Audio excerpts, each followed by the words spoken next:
It's Friday. I don't know about you, but oh, TGIF today. I have a lot happening, and we are so excited to get right to it because our guest today, amazing. I'm Katie Sevenance. Thank you for joining us on Business by Design Online. We are your educational hub for entrepreneurial women who are ready to start a business, growing their business, or maybe you just need some support along the way to take your business to the next level. Our guest today is Debbie Hoffman, who has been like the top person when it comes to follow up. I mean, you can't go wrong. She has the systems in place to help give you a great start when it comes to follow up. And that is our theme for this month on Business by Design Online. We're talking all about systems and follow up, systems and apps that help you grow your business. Debbie, thank you so much for being our guest. We're really excited to finally get you on our show. We're so excited.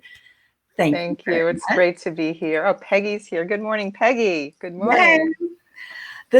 I know it's early for a lot of you, and it's early for you. It's 10 o'clock my time, but we're at 9 o'clock your time, aren't we? So it's an early morning. Thank you for sharing with us this Oh, morning. you're so welcome. My pleasure to be here.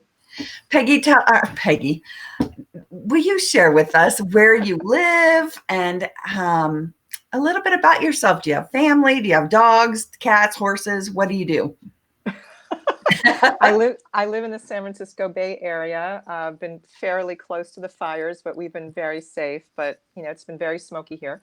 I do have an amazing family. I have an incredible son who's 28. He's actually been with us, sheltering in place since March. Just coincidentally, he was here, and it was a God thing. And we've had an incredible time with him and his girlfriend, really spending tons and tons of time together with them. I also have 7 grandkids, and I have one on the way.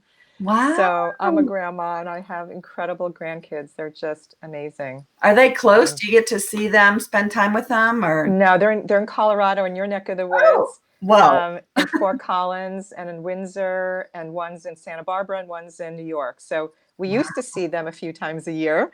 We haven't seen them since December, but they're the love of my life. I mean, they're Wow. just adorable, and I'm just Yeah. so grateful to have them in my life.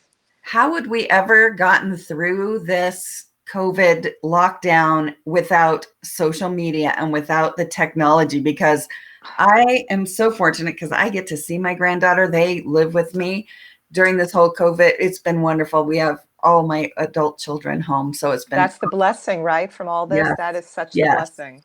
They're starting back at college now. One's already gone. The other one leaves in a couple weeks, but Oh. I still get my grandbaby. But just seriously, it's so nice that we have the opportunity to be able to see them, This has been the most, we've never spent this much time with our son ever because he can't see friends. He's not going out to baseball like when he was in high school. Like, this is the most amount of time we've ever spent, and the quality time. So it has Yes, been such a blessing out of all this. And that's what I always talk to people about, Katie, is yes, we can focus on all the bad stuff that's happening and all the grief and the death and the sickness and the financial impact, but the more we focus on the blessings, the yes. great things that have come from this, and it will keep us in that high frame of mind. And we all need to do that right now and not get sucked into all the fear and worry. Right now So more than ever, it's so more than ever. what you think about, you bring about, right? So keep that Exactly. positive mindset. I agree, definitely. Oh, good morning, Amanda and Phoenix and Joy and Peggy. This is awesome. All right, so you're in Santa Barbara. You made it through the fires. You've got your San Ramon, sorry, the sorry. Bay Area. Okay, got it. All right, so let's talk a little bit about your business because how long have you had your business? It's been about 8 years now. It's crazy Okay. to think It goes how by fast, quickly. doesn't Oh it? my gosh, went by so fast. Well, and I know I had the pleasure of meeting you at a networking event several years ago. And I get your emails. You do a great job of following up. Tell everyone what your business is. Well, I work really closely with heart centered entrepreneurs, coaches, consultants, network marketers. who are letting potential clients and money, ouch, slip through the cracks because they don't have a reliable follow-up system in place. So I work with my clients to create a step-by-step formula for their business so they can attract more of their ideal clients and have more of them saying yes to working with them. So I'm a follow-up and sales coach. I really teach the entire sales process, but people really relate to the follow-up piece. When they hear Right. that, they go, oh my God, I got to talk to you. Isn't that funny? I've been in direct sales since 1990, this particular Wow. business for 18 years. And I hear this over and over and over. Follow up is the hardest thing. I'm just horrible at follow up. And people keep saying, I'm so bad at follow up. And it's like, okay, then let's do something about it. Let's Right. change it because it's key. And it's key to a lot of businesses, not direct sales, not just, I mean, that's my experience, but I know businesses that stand out to me because they take that time to do that Yes. follow up. What do you think is like the biggest issue that people have with follow up? Oh gosh. Well, I've narrowed it down to there's a lot of challenges, but the four biggest challenges I hear are that number one, people just wing it a lot. And they tell me that they don't prepare before they network what they're going to say or what they're going to do or what their intention is. They don't prepare before a potential, enrollment conversation with a client. They just wing it. So that's number Mm, one. Number two is they're super disorganized. They don't have a system. They don't have the technology in place to keep track of all the people they're following up with. I can't tell you how many people that I talk to don't have a CRM in place. So that's like key. And then they're not asking for referrals consistently. Like people are just, they don't even have it on their radar screen. And they're leaving a lot of money on the table. Like you're sitting on a gold mine. If you have happy customers, happy clients, they want to refer. Um, That's, I think referrals, that's so important. I remember learning that a few years back about, it costs so much more money to get new clients than and to just time. ask for referrals. Right. But people, for some reason, here you've got this happy, satisfied customer, and it's so hard to just call them up and ask for referrals. It's like, hey, you love these products. Don't you know someone else who might like them as much as you? I mean, there are ways to do it that Yes. aren't And so it's horrible.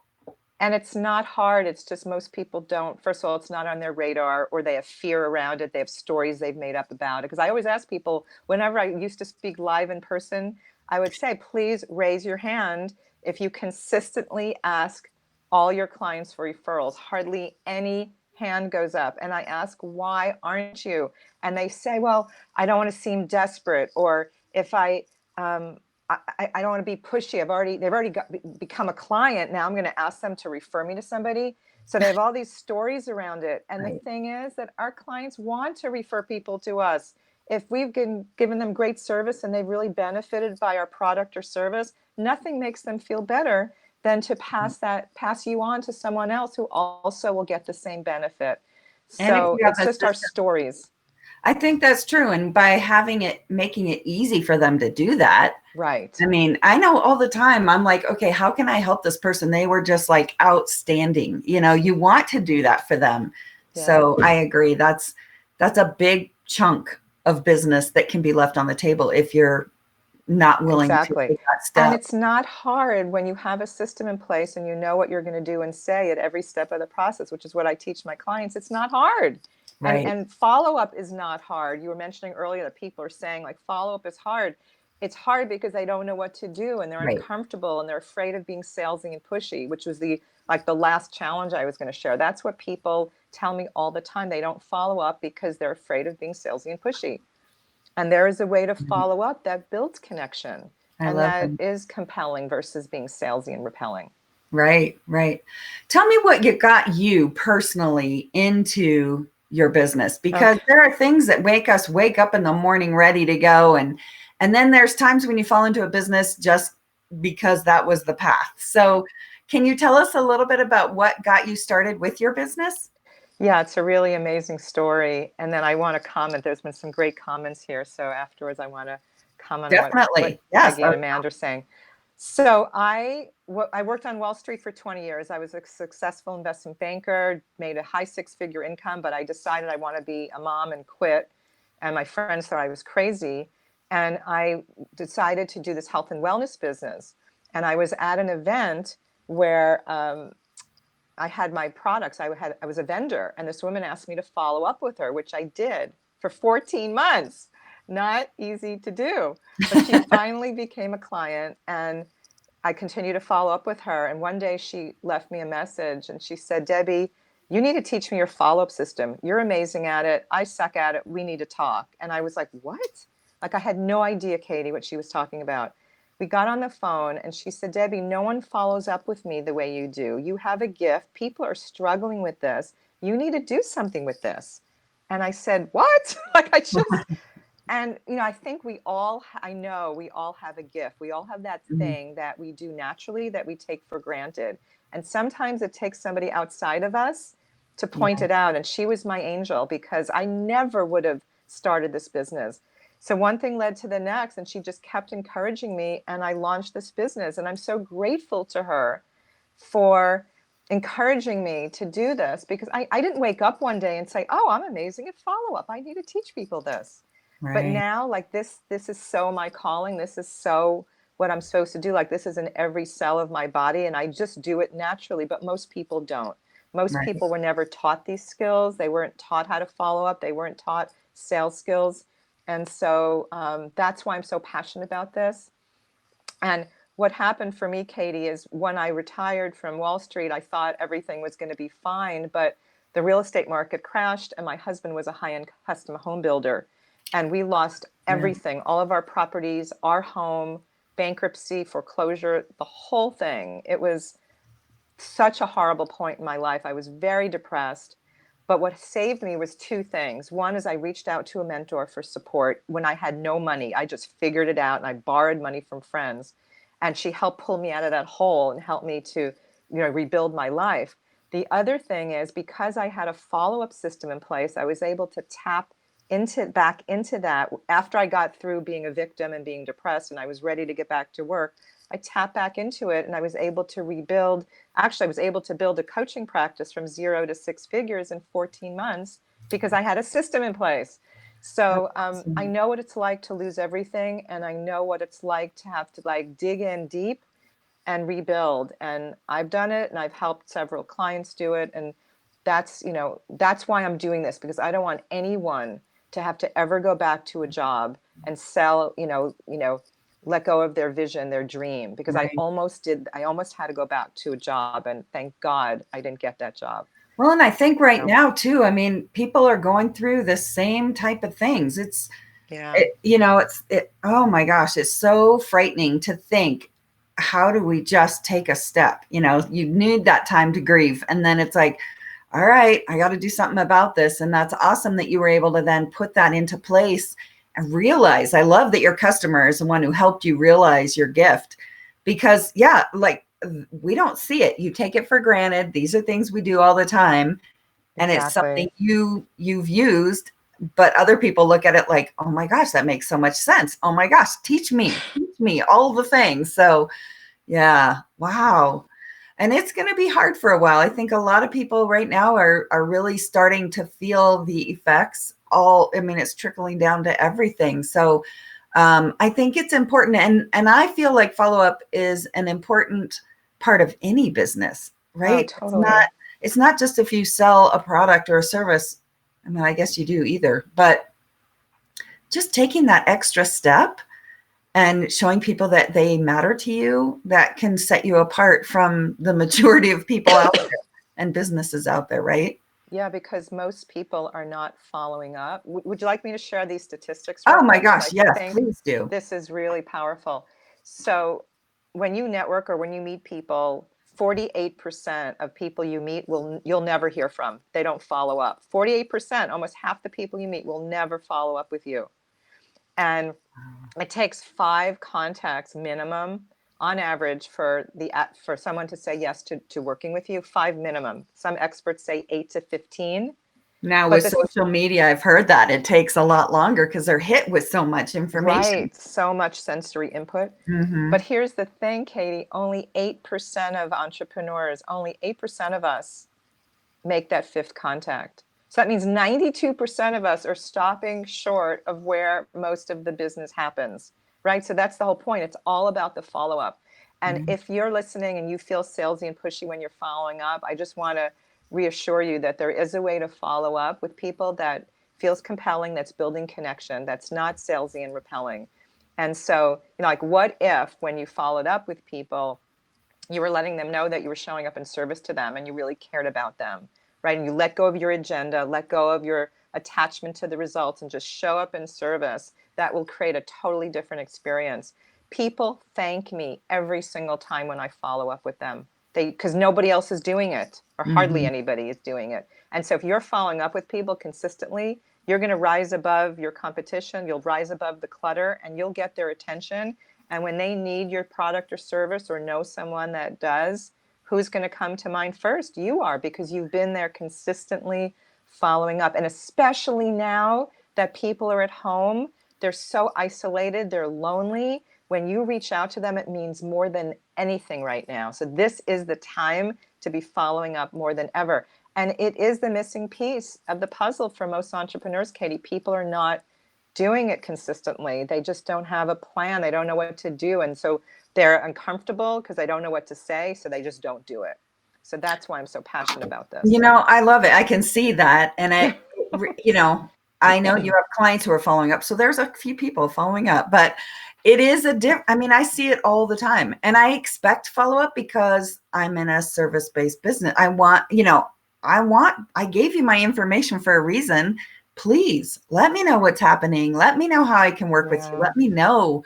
So I think it's that mind shift if you're offering service as opposed to, I need to sell this. I need to sell this. I need to sell this. So do you have is there a set number of times you follow up or a system that is the same for every business, or does it shift depending on the type of business?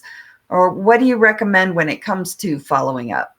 Okay, so there's two different questions there. So the I know. first question, no, that's okay. So the first question is how long? How many times do you follow up?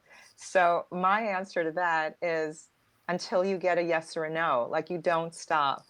But there is a point in time, and you don't want to call too many times in a short period of time because then that will be perceived as being very aggressive, right? So there's a schedule that I recommend to my clients, and it does vary from business to business, and it Okay. does vary.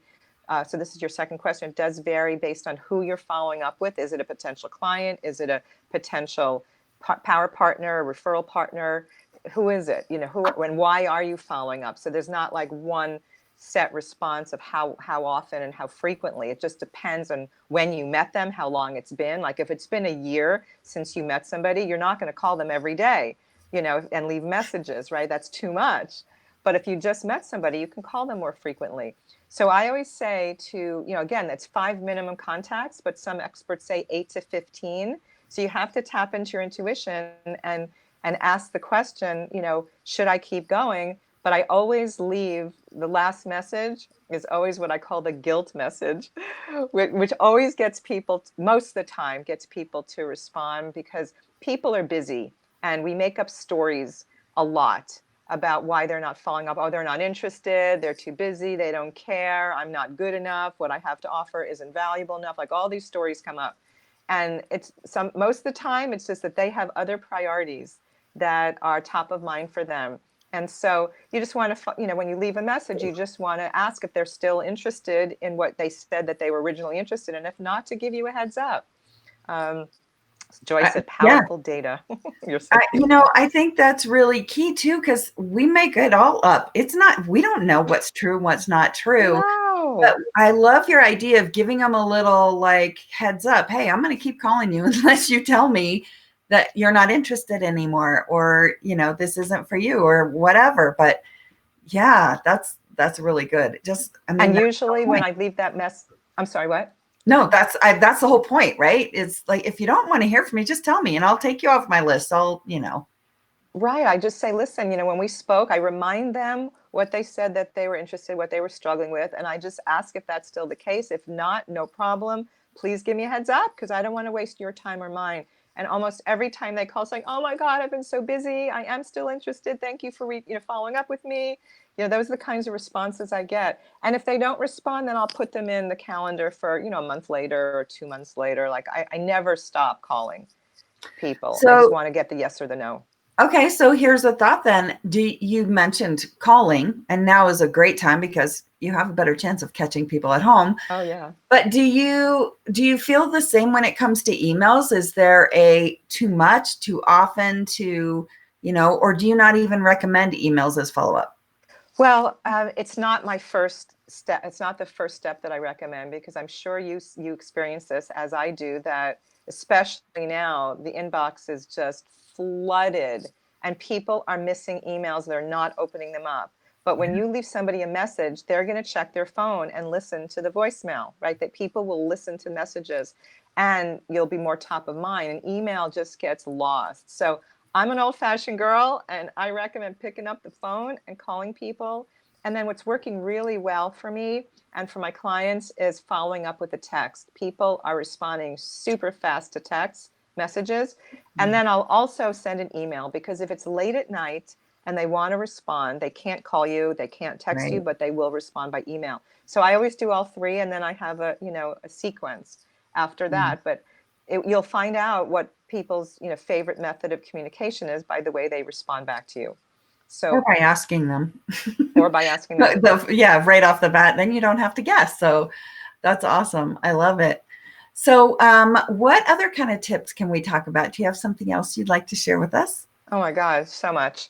Um, so we talked about the salesy pushy thing and just having a mindset shift around how follow up is about building relationships. And the more you follow up with people, the deeper the connection, the more the trust. And again, the Mm, more top of mind you are for them. So that's like huge. You can follow up and not be salesy and pushy, but it's always about asking for permission. And when I first started in the network marketing world after in my health and wellness business after Wall Street, I continued to do business the way I did on Wall Street, which was aggressive, relentless, very salesy and pushy. But that was accepted in that world. Like that was just the way it was. mhm. So I learned I had to learn a new way of being in this entrepreneurial world. And it is really all about seeing how you can show up in service and help people. And so when networking, I find that people, so this is a huge mindset shift for a lot of people. I see a lot of people going to networking events, whether it's online now or in person back in the day, looking for clients and looking to sell. And I always recommend a very different approach because if you go looking to sell and to find clients, you're going to feel pressure. People are going to feel it. They're going to shut down because everybody is so sick and tired of being, stuffed a business card in their face and then being hosed down by somebody else. And so they shut down, right? So if you go to a networking event and showing up in service, like I was talking about earlier, when you're following up with people, same thing applies to networking. How can you help them? Find out what they're looking for. Find out what they have going on in their business where you can support them. Their guard will come down, their heart will Yes. open, and they'll want to do anything they possibly can in return to support you. So it's all about finding those power partners or JV partners, those people who have similar clients as you that are not in competition that you can partner up with. If you go with the intention of looking for those people versus looking for your clients, you're going to end up with many more clients in the long run. And it's just a much That's so good. better process. No, I totally see that in networking and how it's changing, and thank God how it's changing I know. for most people. But it's like it seems like when someone's new, that's the first thing. I'm going to go. I'm going to meet all these people. I'm going to hand everyone my business card, and all this business is going to come flooding in my way. And it may be the long game rather than the short game when you take that focus off yourself and really listen. And I know there's so many people, and it's like, okay, tell me exactly who do you serve so that I know who to refer to you, Right, so that I right. can really get clear. If you do 10, I see this a lot, people in direct sales a lot of times. And I mean, I'm in direct sales. I've been in it a long time, but you see people who have 3, 4, 5 businesses that they're repping. And then I don't know how to refer them or who to refer them Right. to or who is their ideal client and for which thing. It gets muddied. So, Exactly. When yeah. I'm working with my clients who have more than one business, I always recommend go to a networking event and represent one business. When you have a coffee date with someone, you can let them know about the other thing that you do. But like you said, it's so confusing and the confused mind doesn't buy and they just shut down. It's like, what? and you don't come across professional, like you're doing all these different things. Like the impression is that you're very scattered, right? So just share one thing. And the other big tip I want to share with everyone is that before you go to a networking event, and I started with this when I talked about how people wing it a lot.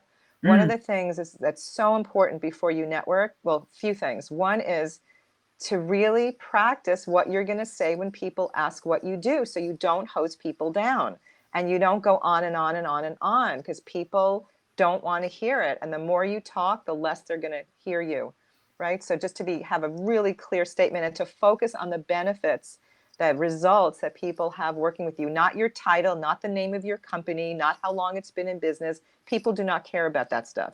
They right. care about what's in it for me, right?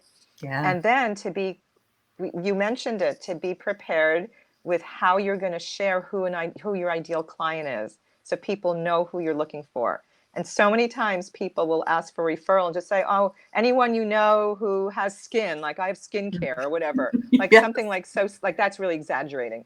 But But no, we used anybody you to say know, it all the time. huh? People who have lips. And I'm like, oh my gosh, no, don't say that No, ever don't say again. that. Don't say that. So you need to be very, very specific on the demographic, like the type of person you're looking for, and not just say, who do you know who you can refer to me? Because I don't know if you remember those old-fashioned Rolodexes back in the Oh yeah. day. You remember Yes. that?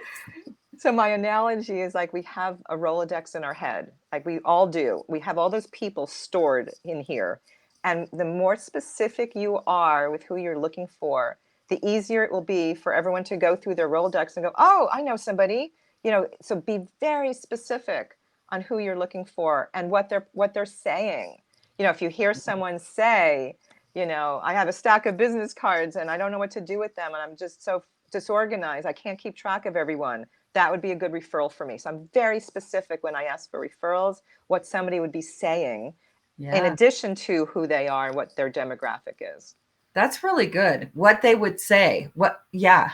So you Yeah, so can if you fit hear right somebody in there. say, like, so whenever I do coffee dates with potential partners, I'll always say, what would I be listening for? What would they be complaining about for me to say, oh, I've got this amazing person, you need to talk to them. I love So, it. And being a connector is so important to. oh, I just was in a networking group and I posted that I needed a referral for something.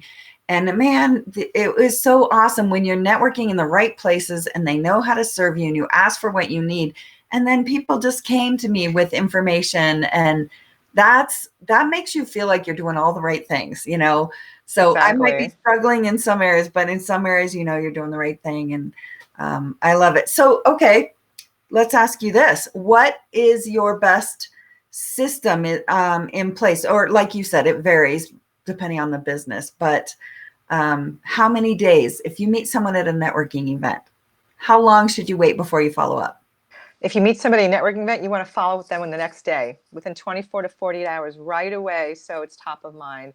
If, well, back in the old days, if it was like a 3-day event or a 2-day event and people are traveling and coming home, you want to wait a couple of days for them to get back in. And even if you're doing an online 3-day event, people are wiped out, right? So just wait an extra day. But normally 24 to 48 hours. And remind them where you met them, remind them what you talked about, because they meet a lot of people. They're not always going to remember exactly who you are. I love that. In the old days when we used to see people in person. I'm saving money on my travel, but I'm missing my faces and I all the people know, that I I know. connect with. But that's awesome. Well, I love your information, and I have heard you speak, and you get right to the point of how we can grow our business by being really good at following up. And I love it. I know our audience is going to love it too. No matter what type of business they have, follow up is key. How can people connect with you further? There's a couple of things. So I host networking events twice a month online, and I'm attracting amazing heart-centered entrepreneurs from all over the world. So it's a great way to network. And we even have a vendor expo. I figured out a way for people to have a vendor booth online. It's been fabulous. So you can go to powerupyourfollowup.com/networking to check that out. We meet twice a month on the first and third Wednesday of the month at 9:30 Pacific. So powerupyourfollowup.com/networking. And it's just a really fun place to hang out. And people are getting clients, they're meeting people to collaborate with. It's just been super rewarding for people. So, and I have a speaker once a month as well. Oh, that's Um, awesome. and I also have a gift, a free gift that I'd like to offer to everyone. And this is very new. I've never released scripts outside of my programs, but I created this free gift for your audience, and it's called 3 Key Scripts to Power Up Your Sales Without Being Salesy.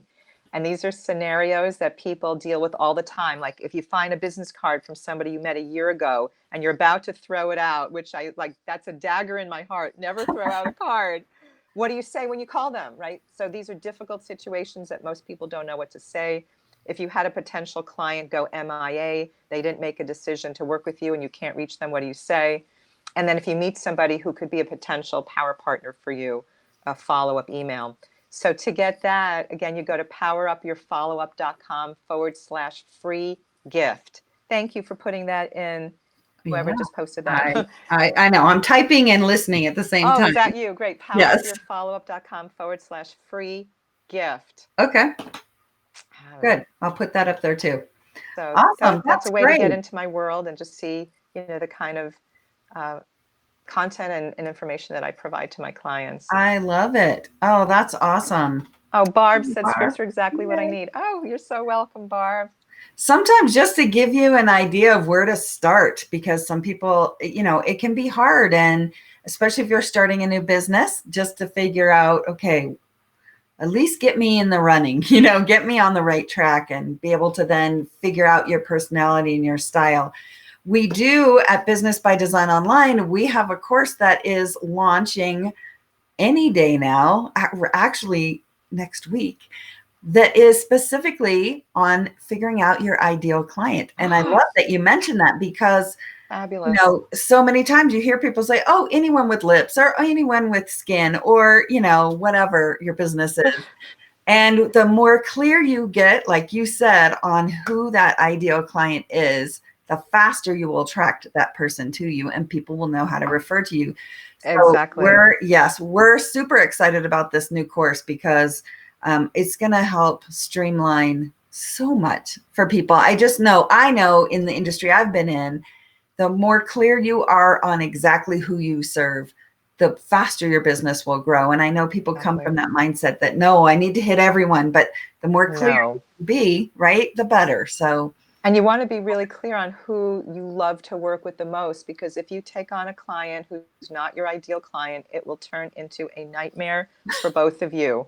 So you want to be really clear and don't be desperate and just have it, work with anybody that comes to you, because it just backfires. It's not good. And you're not going to be happy and they're not going to be happy. right. So don't do That's that. so good. I know. Oh, that sounds like experience there, but yes, we've all had that, right? Right. That's so good. I love this. Debbie, thank you so much for agreeing to Oh, come on with us this morning and share your tips on following up and networking and all the good stuff. I will make sure I put the free gift offer up here as well so people can tune in and connect up with you and take advantage of that. I will be doing that. So thank you so much. Oh, thank you for having me. This has been so fun. And thank you all for Amanda and Phoenix and Joy and Barb, Yeah. Peggy. I love seeing your comments and all. And it looked like the referrals was a big hit, that people are not asking for referrals. So that's something that is now going to be more top of mind for you. So I love that. I You're know. I so think even welcome. when you just think about it, it changes your whole mindset. It's like, oh, wait, no, these people love me already. They already bought from me. They already love the product or me or whatever. Right. That's the perfect time, right? Perfect time. Exactly. Exactly. Awesome. Thank you so much. I hope you have a fabulous long weekend. And thank you for joining us. You guys come back the rest of the month. Oh my gosh, the speakers we have lined up. Let me just get my reminder sheet. Molly Mahoney is going to be next Ah, Tuesday. Do you love know Molly? Molly. Yeah, Ah, she's from California too. she's She great. is awesome. We have, let me think. She's Tuesday. I have Jess Sato, who is also from Colorado, who has an amazing business, Two Smart Girls. The month is all about systems and apps, and we're going to get you set up. So thank you so much for joining us today. Have a great weekend, and we'll talk with you soon. Bye. Thanks so much, Katie. It was wonderful being here with you today. Thank you. Bye, You too. everybody. Be well. Bye. Take care.